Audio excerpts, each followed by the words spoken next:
Action, okay. Good evening, good afternoon, actually, everybody. Nice to be back. Been a while since we last recorded. But unfortunately for the international order, not a lot has changed since we last met. Recent reports suggest that the ceasefire negotiations with Iran are sort of ongoing. You have mediators sort of playing. Uh, playing a mediatory role, trying to de-escalate the situation. The war hasn't escalated, but no real peace has also been achieved. And now you have an interesting development with the U.S. president actually traveling to China. So, in the looming threat of an energy crisis and intensifying AI chip infrastructure related tensions in the world, the the sort of rupture in international order seems to have intensified there. What's your take? Let's get your opening views, then we can speak in detail. I think this visit of Donald Trump with the major players in the American economy, including the various CEOs of various companies like BlackRock, Tesla, um, Micron. So it is one of the most significant visits of a Hmm. US president Yeah, since Nixon, in my yeah, opinion, in the 70s when he visited. yeah, And even then, Pakistan was used as a back channel. And even today, I think Pakistan is playing a key role yeah. with respect to how America interacts with its adversaries In in the West region, Asia, in yeah, West Asia, and in our immediate neighborhood as well. yeah.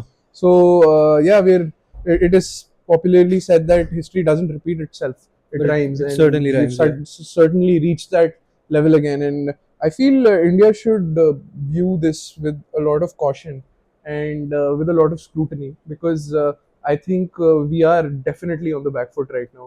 Yeah. Our forex reserves are not doing well. We have taken a hit with respect to our capacity with respect to like energy, specifically after the war, and it is quite prevalent with respect to the statements that are being made by our honorable prime minister, where he's literally requesting the citizens to not travel abroad and not to buy gold for at least 1 year, if I'm not wrong. Yeah, I So mean, I also Raj, think, to yeah. the queue.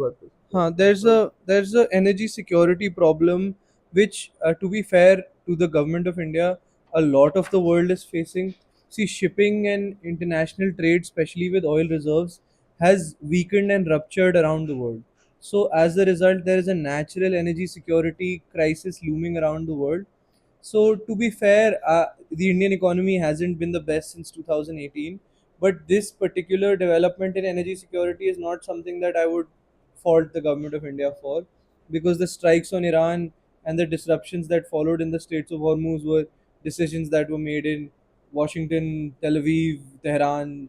New Delhi had limited options then as it has now. So I think a voluntary citizen approach to to curb our fuel usage can make sense at some level. Jay, back to you. I understand, and I feel still with respect to our foreign policy, we are on a back foot because clearly we are not being able to isolate Pakistan, and clearly America, quote unquote, which was supposed to be one of our closest allies till 6 years ago, is now opening its channels to China at an unprecedented level because that shows that with respect to global dependence on China is something that people cannot ignore. People cannot take that lightly. So it basically puts us at a position where the situation is essentially beyond our control. I will push back on that a little bit also. See, the Pakistanis are an American postbox. They have been for a long time. That's why the Pakistanis may have been a mediator at de-escalating the conflict in Iran, Mm. uh, but they have not been a credible mediator. 100%. That's why the peace is still very uneasy. The proof of the pudding is in the eating, right? Mm. Nobody really trusts the quality of mediation. We know Donald Trump's personal family members are deeply invested in Pakistan, their relationship with Pakistan, forgive me, because so there's this whole element of business relations in the background that we're not seeing. I would also push back a little bit on the assertion that Pakistan has achieved some kind of strategic gains. It continues to be an American postbox.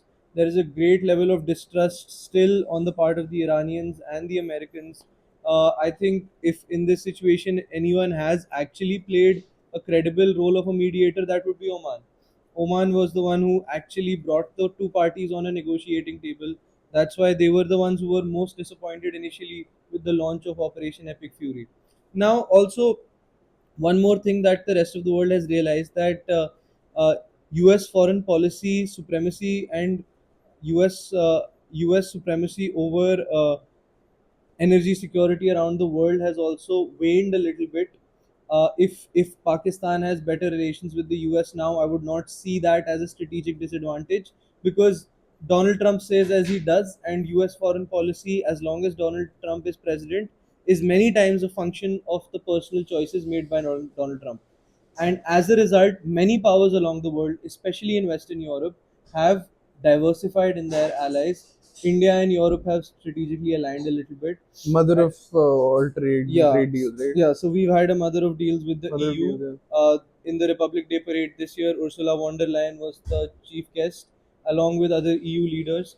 So Yeah, we it's not all it's not all you know it's not all catastrophic, as a lot of exactly. security Yeah, analysts try yeah. to portray. And I'll wrap this up by Mm. saying that, listen, I'm not trying to say that India is in a greater position or that Pakistan is very, very inferior in their foreign policy. Mhm. What I'm trying to say is that the bloc led foreign policy architecture has ruptured, which 100%. for India is a great thing, because Mhm. ever since our independence, across party lines, whether it was the first sort of Nehruvian foreign policy, all the way up until this early 2000s nuclear deal with the US, and now the Trump international era that we live in, we have always been non aligned in our own way.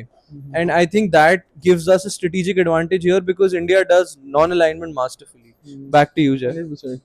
Uh, so, what do you think is the purpose of this particular visit of Donald Trump to China? Do you think it's about ensuring that the chip infrastructure that US is so heavily dependent on, specifically on the island of Taiwan, that does not get disrupted, say with respect to future plans of an imminent invasion? Okay, that's a good question, and I'll be deluding myself if I said I had a clear answer to that. Mm. Part of doing commentary also means that we know our limitations as 100%. commentators.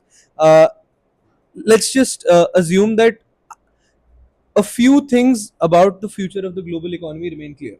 The future of the global economy and who controls it depends on who controls semiconductor supplies. Mm. Artificial intelligence is going to play a great role. Strategic manufacturing, military technology, and the competition for supremacy in that strategic manufacturing will be the real conflict. Despite these frontiers, this trip is an acknowledgement that the US and the Chinese economy are very well connected with each other. The fact that the US and Chinese economy are very well connected with each other, I think that signals some kind of potential for cooperation.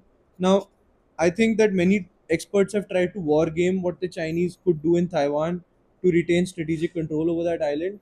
I have a feeling that Chinese are less impulsive. The Chinese will never do, for example, something like Operation Epic Mhm. Fury. They're less impulsive. They're more controlled people emotionally and temperamentally. They like to do salami slicing. Mhm. That's what they try to do with us. Our military always Yeah, I pushes think the back. best example for that is how they've been operating in Myanmar. Yeah, India's entire dependence on Southeast Asia was through the proposed highway that was being built through the Northeast, going through Myanmar, and then yeah, eventually reaching Thailand and other parts of Southeast Asia. And that all got disrupted after the junta led coup that happened yeah, in 2021, and then the eventual civil war. yeah. And then its repercussions that were felt in Manipur. Now you have to Was it understand called that INSTC? I think. yes, I'll check about yeah, it. yeah, But you yeah, can check go that on. out Sorry. later on. And see, the thing is that, funnily enough, China in that particular civil war not only supports the junta rebels, sorry, not only does it support the junta, but it also supports certain rebel groups as well. So it is very difficult to pinpoint as to where exactly China is involved. But the involvement of China is clear. And one more thing is very important, is that Manipur cannot be viewed Manipur's history and stability has somehow, unfortunately, always been correlated to that of Myanmar or Burma. Historically, whenever Burma has burned, Manipur has also burned because it has felt the ripples. So that's what happens with a lot of frontier areas of various countries, and that has somehow manifested itself in the later Meitei Kuki slash Naga conflict that is going on in Manipur as well. Fair, fair. So there also you can see like China's involvement very subtly. You cannot really pinpoint it, but they're definitely involved. Fair, fair. Yeah. I need to correct myself. INSTC has Okay. to do with West Asia. Yeah. This is the IMT, which is the India, Myanmar, Thailand Oh, yeah. trilateral corridor. Exactly. So, and I think the progress in the IMT also got disrupted Because of the when conflict. because of the conflict. And then when you wanted to construct that highway, there was an understanding that might have to talk to rebels. So the MEA of India was trying to sort of broker a position where we could still continue construction. And after the coup, we didn't really know who to talk to. Mm. So whether it was the government of Myanmar or the junta-led government, there were some rebel groups who were decentralized, but they certainly controlled power over there. So there's a lot of confusion around a lot of these economic corridors. When the New Delhi Declaration happened in 2023, when India hosted G20, one of the exciting facets of that was announcement of the IMEC, the India Middle East Economic Corridor. A few days later, the October 7th attacks happened, and the entire West Asian region got disrupted. So a lot of people went on to say that the IMEC is sort of dead on arrival.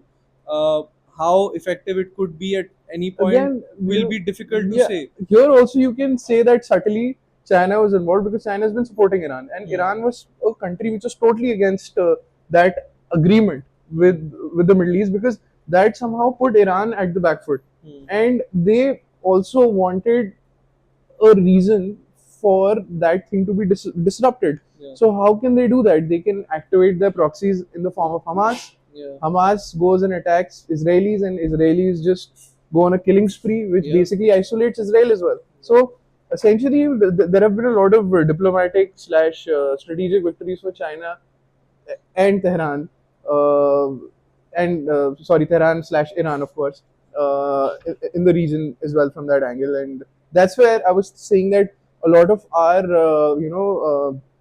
our investments and our treaties and our strategic goals did, put us on the back foot because of the developments in various areas. That's very valid. Yeah. I think, Jay, that as the races for strategic minerals and our AI development capacity and our semiconductor capacity, as these races intensify and modern conflict takes a new role of strategic control over these areas, India has a good news and a bad news. We have a strategic advantage that nobody knows non-alignment better than us. We've been doing non-alignment for decades now. So, because we've had a long standing policy of strategic autonomy, which becomes increasingly valuable in days when existing blocks, existing institutions like even NATO start to rupture a little bit. So, India's long standing autonomy makes us a little bit of more of a experienced player in the game where the blocks of the world are evaporating. This is our advantage. And I don't want to delude myself that we are only sitting in advantages. We have one major disadvantage also, which is that we are majorly vulnerable to energy risks in today's day. We are vulnerable, and the evidence is that even our government's leadership is requesting us to not travel abroad that much, to work from home, to burn oil as less as possible, because rising oil prices due to the instability in Gulf has struck us hard. It has struck other parts of the world as well. But we are a growing economy, we are a developing economy, and we really rely on these reserves that are shipped to us. Yes. So these ruptures are damaging us, and they are sort of pinching our economy when it's on a Al- growth path. Also, it's very easy for us to not actually feel the hit because a lot of people in and around our circles are from extremely privileged backgrounds, whereas people who have actually suffered, the gig workers, the people who are extremely dependent on like the informal economy, like you had a a migration, like a migration of the migration workers back to their places Hometowns. of origin, Yeah. which is not at this at the scale of COVID, but you could definitely call it like a smaller version of it, and it has happened because of the Iran war. So you cannot discount that as well. It's kind of a crisis, Yes, for sure. Listen, Jay, I think I'll just disagree with one part. I think your assertion is that the more vulnerable portions of the economy will be badly hit. That is obviously true. yeah, yeah, Any crisis strikes the more vulnerable, the shifting migrant workers, that economic section of people a little harder. Sometimes even state policy does not include them in hmm. the sort of relief packages. But I think that the longer these Uh-huh. West Asia disruptions continue, even the sort of 100%. high net worth individual group will start suffering the Yes, yes, yes. consequences. Nee, I think And I'll just end this by saying that everyone who owns, for example, restaurants. restaurants is a good example, Mm, but anybody who has multiple car ownerships, yeah. the fuel prices will start really Mm, pinching that individual. mm. Their profit margins will sort of And then erode, automatically it's going to affect the people who are employed under employed those under him. And then so yeah, I think that across the board, from the informal economy right to the top corporates will be affected by 100%. this. Work from home mandates Mm, will start affecting big real estate companies who have large office rental real estate businesses. mm, So work from home mandates, the longer they're done, somewhat like a COVID situation, starts affecting profit there also. So I think across the board, right from the gig workers to the informal workers to the top corporates, will feel the pinch 100%. the longer this goes on. Yeah. And that's why I think I'll just conclude this by saying that's why I think many of the US's allies, and in many ways even India is a US ally or a cooperating nation, were uh, extremely, I don't want to use the word annoyed, but extremely left out or uh, frustrated by the Operation Epic Fury, because we knew that we will have to deal with the energy crisis that Yeah, yeah. emerges after disruptions in West So Asia. fourth, Lastly, yeah, Jay, if a country like Germany or France through the EU expresses their discomfort with striking Iran, part of the reason is that they were not consulted, and part of the reason is that once these situations become extremely difficult to deal with, it will be Western Europe that deals with the refugee crisis, yeah, which the US did not account for while bombing Iran. yes, So that's why even the US left out many of its own allies. yeah. Back to you. Sorry for the Yes, long so rant. I can basically list out uh, a few consequences that has that have arrived since the conflict with Iran started. Number one, the the Iranian regime, which was not getting a lot of good rep, specifically with respect to the clampdown that they did on a lot of protesters and the shoot at site orders. It was vindicated as like the savior of Iran. So now the the Iranian regime is here to stay. So that goal of the Americans failed. Number two, the missile silos, the weapon systems of the Iranians was not destroyed at all. In fact, the system that they developed for a so-called conflict with Israel and US is something that has survived, and it has stood the test of time through two conflicts, through two back-breaking conflicts, and this has been confirmed with a lot of American reports, a lot of secret American reports. Number three is that the Israeli regime of Netanyahu hasn't been hasn't been so it hasn't been so less popular in West Asia. So if you remember the Abraham Accords, you had a lot of Arab countries coming in and supporting the Israelis, and they were okay with opening themselves up, recognizing Israel. So the image of Israel has taken a massive dump, and sorry, we can't think. The image of Israel has taken a massive hit, and that is after whatever has happened in Gaza. And number four, UAE. UAE has never felt so isolated because it thought the establishment in the Arab Emirates thought that the Americans are going to go support them out of their way, but that did not happen. So suddenly a new nexus has been created between Israelis and the UAE, where Israel has now taken up the responsibility of establishing peace and security in that region with the establishment of Iron Dome missile systems and other Yeah, and I feel like defense yeah, capabilities. I also think that probably the UAE felt isolated because the UAE had built a large economic center in Dubai, which had absorbed a lot of investments from Yeah. the Western world, including the US, including Western Europe, and it had provided like this image of being a safe haven. It was absorbing a lot of investments from the world, and that was a real strategic advantage for the UAE. To see it to see it be struck by Iranian drones and see the image of safety of the UAE get affected, I think would have sort of really frustrated the Emiratis. It would have really annoyed them that this was an Israeli strike, an American sort of push that caused them to take a few hits. So I think that adds to the point that you made, that the Yes. UAE probably feels a little bit more isolated. 100%. Uh, And I think finally I would say that Russia, I think Russia is a party which is in an advantageous position now because most of the sanctions on them were lifted and people started buying their oil again. China, of course, comes out as the biggest victor in the whole situation, where now the American bloc is essentially trying to negotiate with the Chinese to come to like an understanding that you know it is time that we at least work for each other's advantages. And of course it puts China at a more at a higher, it gives China like a bigger negotiating power as compared to the United States. 100%. I just want to now bring my statement to a conclusion. I think, when the Operation Epic Fury began with strikes on Iran and the decapitation strike in of the leadership in Tehran, a lot of people were saying that this is the beginning of World War III. That was a dramatic way to put it. I think much more this is a fragmented sort of tense competitive economy where the world will become more fragmented. The Cold War era of international order, post Cold War era of international order, is sort of over now. AI has become geopolitical, economics has become strategic, and middle powers like India will have to work a lot harder. But in that sense, we have our own advantages also because we've been all aligned from the start. So wars have become more prolonged, more technology dependent, more drone dependent. This is not World War III.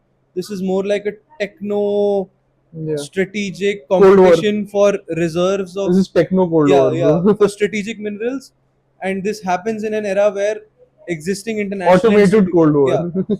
this happens in an era where existing international institutions continue to erode. Yeah, I think that is my conclusion. 100%. uh, So we can conclude our conversation. Thank you so much. Thank you Thanks for for joining joining us. us. Please give us feedback, like, share, and subscribe, and keep watching us. Thank you.